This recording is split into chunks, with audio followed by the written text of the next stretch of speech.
Bonsoir et bienvenue sur le MAG Marseillais.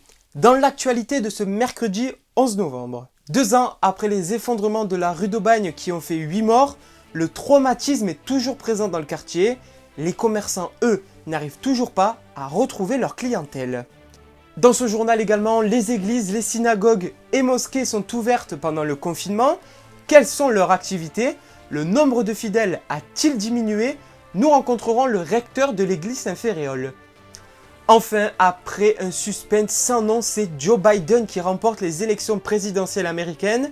Le démocrate deviendra le 46e président des États-Unis lors de son investiture. Nous avons rencontré l'ex-consul des USA à Marseille. Petit extrait de cette interview qui est à retrouver dans ce JT. Ça allait être d'une manière ou d'une autre une élection historique et là on a le résultat qui est positif à mon égard et on a notre première femme vice-présidente, notre première personne de couleur vice-présidente. Enfin, il y a beaucoup de premières dans cette élection et ça va dans un sens qui permet, je pense, d'essayer de commencer à rassembler les Américains autour des grands défis de notre siècle. Et je pense que Joe Biden est capable de le faire si c'est possible, mais on reste un pays assez divisé et il y a il y a un grand travail à faire. Avant de commencer ce journal, ce matin avait lieu la traditionnelle cérémonie du 11 novembre sous la porte d'Aix dans le 3e arrondissement de Marseille. Plusieurs élus de la ville étaient présents, le président de la région PACA Renaud Muselier, la maire de Marseille Michèle Rubirola, mais également le président de la France Insoumise Jean-Luc Mélenchon. Nous retrouvons tout de suite Luc Cabrousse en duplex de la place Jules Guesde. Effectivement, Enzo, bon nombre d'élus étaient présents aujourd'hui lors de la commémoration du 11 novembre, notamment Jean-Luc Mélenchon, député de la France Insoumise ici à Marseille. Il est notamment revenu sur la fermeture des petits commerces, plus généralement sur les mesures prises par le gouvernement concernant la crise sanitaire. On l'écoute. Pourquoi les gens sortent-ils? Parce qu'ils ont besoin de sortir. Et aller les accabler avec des amendes à 135 €, il faut se rendre compte que c'est une somme qui est considérable pour beaucoup de gens. On ne va pas pouvoir maintenir la France en confinement comme ça pendant des mois et des mois et des mois et des mois. C'est une souffrance le confinement, il faut quand même s'en rendre compte. Vous dites que vous fermez les petits commerces, mais on ouvre les grandes surfaces. Tout le monde comprend que ça n'a pas de sens, que c'est aberrant. Alors, le petit commerce de notre pays risque tout simplement de mourir. Moi, je pense que tous les Français ont envie qu'il reste des petits commerces de proximité dans les villes. Donc on le sait, il faut évidemment là prendre une alternative à la fermeture. Donc il faut des règles, il les respecter, assez strictes, combien peuvent rentrer dans une boutique, en même temps. Et puis il faut s'étaler le long et préparer des files. Et mieux vaudrait aider le commerce à préparer des files que d'aller courir derrière les pauvres gens pour leur mettre des amendes. Ils n'ont tiré aucune leçon du premier confinement. Là, on est en train de payer ça. Moi, je pensais qu'ils avaient pris des notes, marquées dans un cahier, point par point, ce qu'il fallait rectifier, qui n'avait pas fonctionné. Parce que la première fois, on peut dire, tout le monde a été pris de court. Regardez, si jamais l'affaire continue comme elle est là, est-ce qu'on a le nombre de respirateurs dont on a besoin? Qu'est-ce qu'on a fait pour régler ce problème? Réponse, rien. Luxfer est toujours fermé. Demain, le gouvernement doit s'exprimer à 18 h lors d'une conférence de presse pour faire un point sur la situation sanitaire en France. Michèle Rubirola, qui était tête de liste du printemps marseillais lors des élections municipales, ce mouvement qui est né lors des effondrements de 2 immeubles à la rue d'Aubagne. 2 ans après, nous sommes retournés sur place. Le quartier reprend difficilement sa vie d'avant. Fragilisé par la Covid-19, les petits commerçants du quartier, eux, tentent de se remettre de ce drame qui a coûté la vie à 8 personnes. Luc Cabrousse est allé à leur rencontre. C'est très dur pour nous. C'est ici, rue d'Aubagne, que Sylva Derderian tient son petit atelier de couture. Traumatisée par l'effondrement, la commerçante se sent oubliée par les élus. Elle affirme aujourd'hui n'avoir reçu aucune aide. Depuis qu'on a eu ça, je vous dis franchement, nous les commerçants, on fait rien du tout. Notre rue a coulé, notre commerce a coulé par rapport à ça. Et on a beaucoup perdu, on s'est endetté. On n'a pas eu d'aide. La rue était barrée jusqu'à là. Ça fait combien qu'ils ont ouvert? Une semaine. Eh bien, écoutez, L'accès à la rue d'Aubagne était jusque-là limité aux piétons pour des raisons de sécurité. Des travaux de consolidation d'immeubles sont encore en cours. Quelques jours avant la cérémonie d'hommage, la maire de secteur Sophie Camard a annoncé sur Twitter « La ville a commencé à nettoyer. Voici le périmètre de sécurité restreint aux immeubles devant faire l'objet de confortement. Le reste de la rue sera libéré demain. » Malgré la réouverture de la rue, la crise sanitaire n'a pas épargné les petits commerçants du quartier. Ces derniers ont vu leur taux de fréquentation chuter. Sur place, nous avons rencontré Saloum, lui aussi couturier. Les 4 premiers mois qui ont suivi le drame, son chiffre d'affaires a été divisé par 2. Malgré tout, la clientèle revient, nous disait-il. Commerçant dans le quartier depuis 15 ans, Saloum espère aujourd'hui être indemnisé. Les lieux de culte, eux, restent ouverts malgré le confinement. En revanche, les cérémonies sont interdites, à l'exception des enterrements et des mariages. Exemple à l'église Saint-Féréol à Marseille sur le Vieux-Port, très prisée par les touristes, dans laquelle nous nous sommes rendus. Le reportage est signé Lucas Brousse. C'est ici, sur un vieux port quasi désert, que quelques fidèles de l'église Saint-Féréol sont venus prier en ce deuxième week-end de confinement. Pour le moment, les célébrations ont dû être suspendues. Malgré cela, l'église du Vieux-Port reste ouverte toute la semaine, y compris le dimanche matin. Pour le recteur du sanctuaire, il est important de garder le lien avec les croyants. Il est sûr et certain que pour nous, c'est aussi un lieu de rencontre hebdomadaire des fidèles et aussi avec, avec toute la communauté de croyants. Mais vu la condition actuelle, nous sommes invités à pouvoir composer avec, en espérant que très vite, on va pouvoir retrouver nos habitudes de célébration hebdomadaire et quotidienne. On voit bien qu'il y a une baisse de fréquentation, c'est clair, mais en même temps aussi, ceux qui sont dans le périmètre de l'église viennent volontiers se recueillir et prendre un temps de prière. La vie ne s'arrête pas comme ça, mais on poursuit, on essaie de garder du lien. Et je crois que c'est important pour nous en ce temps justement de pandémie.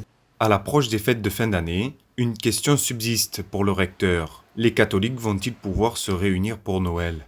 Face à cette incertitude, il ne le confirme pas. Je crois qu'il faudrait composer avec le temps. On va voir comment les choses évoluent et on ira pas à pas. Et de là où nous prendrons des décisions qu'il faut. Ce qui est important, nous sommes toujours dans cette dynamique de dire que voilà, sans être pessimiste, en même temps aussi, on veut aussi être réaliste et voir comment les choses vont progresser. Espérons que nous tous, nous prenons en main, à bras le corps, cette situation actuelle pour que nous puissions faire baisser, réduire justement le taux de contamination et de propagation de ce virus qui nous embête tant maintenant. En attendant, le père Steve Babouram espère revoir le taux de fréquentation de son église, repartir à la hausse. On quitte l'actualité locale pour l'information internationale la plus importante depuis ces dernières semaines. Depuis 3 jours, nous connaissons le futur président des États-Unis. Sauf rebondissement, c'est Joe Biden qui devrait succéder au président sortant Donald Trump à la Maison-Blanche. Une victoire qui soulage les démocrates du pays. C'est en tout cas le ressenti de Philip Breeden, l'ex-consul général des États-Unis à Marseille. Emmanuel Vol l'a rencontré pour le MAG marseillais. C'est l'interview de ce JT. Bonjour Philippe Breeden. Bonjour. Est-ce que vous pouvez nous parler un peu de vous ? Il me semble donc que vous êtes ex-consul général des États-Unis à Marseille, c'est bien ça ? Oui. J'étais diplomate américain pendant presque 30 ans et j'étais en poste en tant que consul général à Marseille entre 2005 et 2008. Et maintenant, je suis dans l'enseignement, je dirige un institut à Aix-en-Provence, l'Institut américain. Philippe Breeden, il y a eu récemment l'issue d'une élection américaine assez particulière, voire historique. De quel œil vous avez suivi, vous, cette campagne électorale ? Je l'ai suivi de très près parce que ça allait être d'une manière ou d'une autre une élection historique. Et là, on a le résultat qui est positif à mon égard. Et on a notre première femme vice-présidente, notre première personne de couleur vice-présidente. Enfin, il y a beaucoup de premières dans cette élection et ça va dans un sens qui permettent, je pense, d'essayer de commencer à rassembler les Américains autour des grands défis de notre siècle. Et je pense que Joe Biden est capable de le faire si c'est possible, mais on reste un pays assez divisé et il y a il y a un grand travail à faire. Vous l'avez dit, c'est une élection élection historique qui n'est pas tout à fait encore à son terme. Il pourrait y avoir quelques rebondissements. Par rapport au recours que Donald Trump essaye de mettre en place, jusqu'où pourrait-il aller selon vous? Il y aura beaucoup de bruit côté républicain, mais il n'y aura aucun résultat. Je pense que le résultat est clair. Le recours qu'ils ont fait jusqu'ici est rejeté et je pense que ça va continuer. Et donc, je ne pense pas que ça va continuer longtemps. Je ne sais pas quelle attitude personnelle le président va avoir vis-à-vis de tout ça, mais je ne pense pas que les recours peuvent prendre beaucoup de temps. Il faut des faits quand même, et il n'y en a pas. Effectivement, d'ailleurs, à chaque fois qu'il est question du côté de l'équipe de Donald Trump d'annonces de fraude ou de ce genre de choses, les médias censurent assez vite, puisque aux États-Unis, il y a une culture de la preuve qui est assez importante. On ne peut pas laisser dire n'importe quoi dans les médias, même quand c'est l'équipe dirigeante qui s'exprime. Qu'est-ce que vous retenez de ces 4 années estampillées Donald Trump? Je pense que les Américains ont réalisé qu'il y a beaucoup de choses dans une démocratie qui reposent pas sur les lois, mais sur les normes et les pratiques. Et Trump a bousculé beaucoup de pratiques comme ça. Et ça a donné à tout le monde la nécessité de réfléchir sur quel genre de démocratie il veut. Et ils ont réalisé que la démocratie repose sur la participation, finalement, pas juste sur on ne peut pas être un spectateur, il faut participer. Et donc, pour moi, ça, c'est l'une des grandes leçons de cette élection, de cette période, c'est qu'il y a beaucoup de gens, des deux côtés, des partisans de deux côtés, qui ont réalisé qu'ils voulaient participer. Donc, maintenant, le défi, c'est de prendre des vues divergentes de ce genre-là et d'essayer de prendre des mesures que tout le monde peut accepter parce que le monde n'attend pas. Et il y a la grande crise de Covid, il y a des tas de choses côté économique aux États-Unis qu'il faut adresser. Et les gens qui ont voté pour Biden attendent des résultats, pas juste des paroles. J'ai 2 dernières petites questions pour vous, Monsieur Breeden. Vous avez parlé tout à l'heure de Kamala Harris, on va en parler un petit peu. Est-ce que vous pensez que le fait que Kamala Harris soit mis en avant comme une opportunité de voir au sein du poste de président adjoint une femme pour la première fois, une femme de couleur pour la première fois, ça a marqué des points dans la campagne de Joe Biden? Ah oui, c'est clair et net. Elle est jeune et dynamique, elle représente une minorité, ceux des Noirs américains, qui était très important dans la vie politique de Joe Biden et qui était très important pour cette élection. Vous avez eu des gens comme Stacey Abrams en Géorgie. Le résultat en Géorgie, c'est clairement dû à ses efforts pour ajouter des électeurs sur les listes de circonscription en Géorgie. Et Kamala va continuer à représenter cette tendance. Elle est de la Californie, sa politique est légèrement plus à gauche que Joe Biden, qui est un modéré, clair et net. Donc tout ça a donné, ça a aidé beaucoup sa campagne de ce côté de la partie. Est-ce que du point de vue du dynamisme, de l'enthousiasme et de la représentation sociale, est-ce qu'il y a un petit peu de Michelle Obama dans Kamala Harris? Peut-être, mais j'hésite parce que Michelle Obama n'a jamais eu des prétentions d'avoir une carrière politique à elle-même. Parfois, elle était suggérée comme candidat pour les présidences et elle a toujours dit « stop tout de suite, ça ne m'intéresse pas ». Elle était... mais Kamala est différente parce qu'elle est dans la vie politique depuis longtemps. Elle a commencé très jeune et ça la passionne. Et donc, elle a choisi son voie et Michelle a choisi un autre. Mais ils sont tous les deux des femmes fortes qui représentent des politiques similaires. Ça, c'est sûr. Surtout l'opportunité pour les femmes. Avec un petit erratum, tout à l'heure j'ai dit première adjointe, je me croyais en France, bien sûr, je voulais dire vice-présidente. Une Oui. dernière question pour vous, Monsieur Breeden. Qu'est-ce que vous attendez, où est-ce que vous attendez Joe Biden pour ces 4 prochaines années? Qu'est-ce que j'attends de lui? Oui. D'abord, j'attends une réponse organisée et effective au Covid. Et puis, j'attends des mesures vis-à-vis le changement climatique. Ça va être l'une des grandes priorités et on va rebâtir l'économie d'une manière que ça aide la lutte contre le changement climatique. Et donc, ça, c'est l'un des deux grands sujets. Et puis, l'autre, c'est d'adresser les problèmes raciaux aux États-Unis, les fractures sociales qui sont aussi évidentes et de mener un combat contre le racisme systématique aux États-Unis. Changement de sujet avec notre chronique judiciaire. Nous revenons cette semaine sur la mort de Pauleta Guevara Farah. Cette petite Mexicaine atteinte d'un handicap aurait disparu de son domicile le 22 mars 2010. Plus surprenant, elle a été retrouvée morte une semaine après dans sa chambre. Récit de l'enquête avec Alexia Garcia.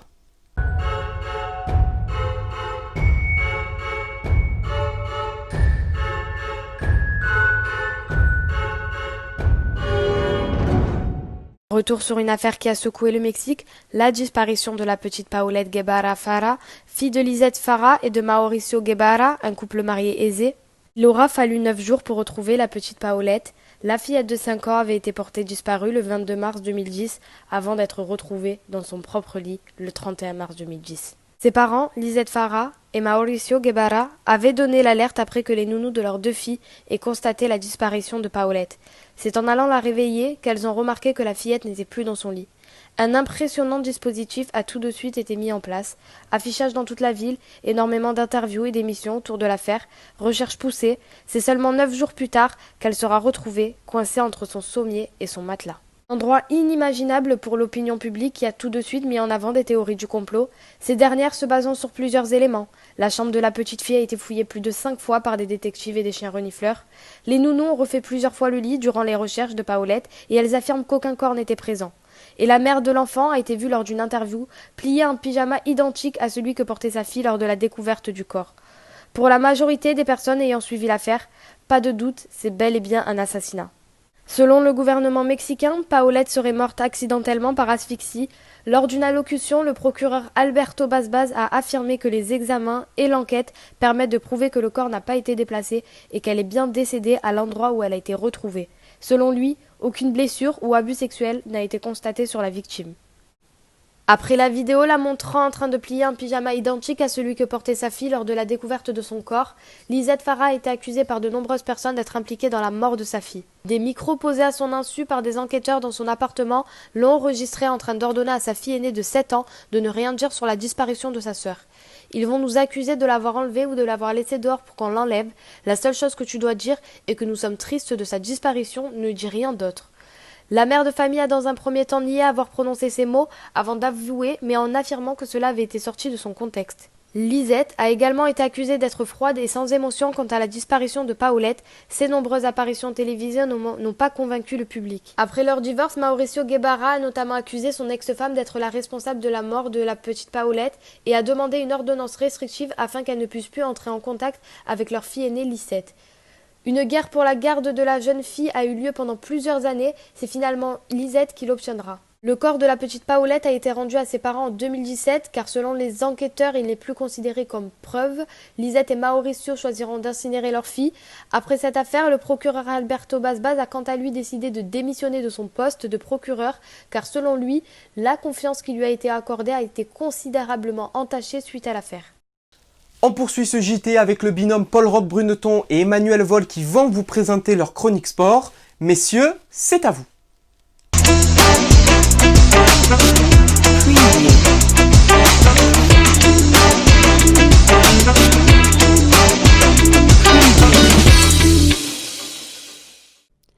Bonjour à tous et bienvenue à cette nouvelle édition du Journal des Sports sur le JT du MAG Marseillais. On commence par du tennis. On va faire un petit tour du côté de l'Open de Sofia qui bat son plein depuis ces derniers jours, avec une victoire et une défaite française dans les huitièmes de finale d'aujourd'hui. Malgré le gain du second set, Gilles Simon s'est incliné face à son adversaire australien John Millman. Score final 7-5, 6-7, 6-2. En revanche, Adrian Manarino est parvenu à battre Egor Gerasimov en 2-7, 6-4, 7-6. Il gagne donc son ticket pour les quarts de finale. Il y affrontera le Moldave Radu Albot, match à suivre dès demain. Un petit mot de voile également avec la Vendée Globe. Coup de tonnerre sur la flotte. Jérémy Bayou qui a endommagé un safran dans une collision avec un objet flottant non identifié fait demi-tour ce mercredi et revient au Sable d'Olonne. Il était parvenu à se hisser à la 3e place lors de l'édition 2016-2017 et il était l'un des grands favoris de cette édition. Malheureusement, suite à cette désaventure, le skipper de Charal voit ses espoirs de victoire s'envoler. L'actualité sportive locale la plus chaude de ce mercredi, c'est bien sûr la nouvelle menace de report de match qui plane sur l'Olympique de Marseille. Après la reprogrammation du match OM Lens, c'est la rencontre OM Nice qui pourrait être remise à plus tard. En effet, le club niçois compterait pas moins d'une douzaine de cas Covid dans son effectif. Le match est prévu pour le 21 novembre, dans très exactement 10 jours. La décision est entre les mains de la LFP. Pour rappel, le nouveau protocole sanitaire de la LFP prévoit que les rencontres puissent être maintenues si 20 joueurs, dont un gardien, sur un effectif de 30, sont testés négatifs au Covid-19. Affaire à suivre dans les prochains jours. Et pour finir, nous allons évoquer l'affiche nationale de ce soir en football. France-Finlande, c'est un match plutôt controversé de par sa position dans le calendrier dans un premier temps, mais aussi vis-à-vis des choix du sélectionneur de l'équipe de France, Didier Deschamps. Paul Roch-Bruneton revient pour nous sur ces points qui font débat. C'est un match en effet qui n'enchante pas grand monde. D'abord les joueurs, car comme vous l'avez dit, le calendrier est très dense. Les spectateurs aussi, car dans ce genre de match amical, on ne voit pas grand chose. Les équipes sont parfois au ralenti. Et même les clubs, parce qu'on tire de plus en plus sur l'état physique de leurs joueurs. Et même les joueurs blessés, parce que par exemple, Bounassar devait être appelé en équipe de France, mais le Bayern a refusé pour une petite contracture à la cuisse. Mais Mbappé, lui, est bien là, malgré sa blessure. Et Tourelle ne voulait pas qu'il soit du rassemblement. Didier Deschamps l'a quand même convoqué et le sélectionneur a dû se justifier en conférence de presse qu'il n'y avait pas de problème avec le PSG suite à cette décision. D'ailleurs, Deschamps est le seul à se réjouir de ce nouveau triptyque de matchs internationaux et voilà une occasion d'essayer de nouvelles choses. Donc restons quand même positifs. France-Finlande précède 2 autres matchs de Ligue des Nations, donc c'est peut-être l'opportunité de voir de nouvelles choses et de nouvelles têtes, dont peut-être Ruben Aguilar et Marcus Thuram qui sont très attendus, car 6 joueurs pourraient être forfaits pour ce match, a annoncé le sélectionneur français tout à l'heure en conférence de presse. Et voilà, c'est la fin de ce journal. Merci à vous de nous avoir suivis. Remerciements également à l'ensemble de la rédaction du MAG Marseillais qui m'a aidé à préparer ce journal. Rendez-vous sur notre site internet lemagmarseillais.com, l'adresse s'affiche juste en bas de l'écran. N'hésitez pas à activer la cloche pour recevoir des notifications lorsque nous sommes en direct ou lorsque nous publions des contenus sur YouTube. Rendez-vous la semaine prochaine pour un nouveau JT. À bientôt sur le MAG Marseillais.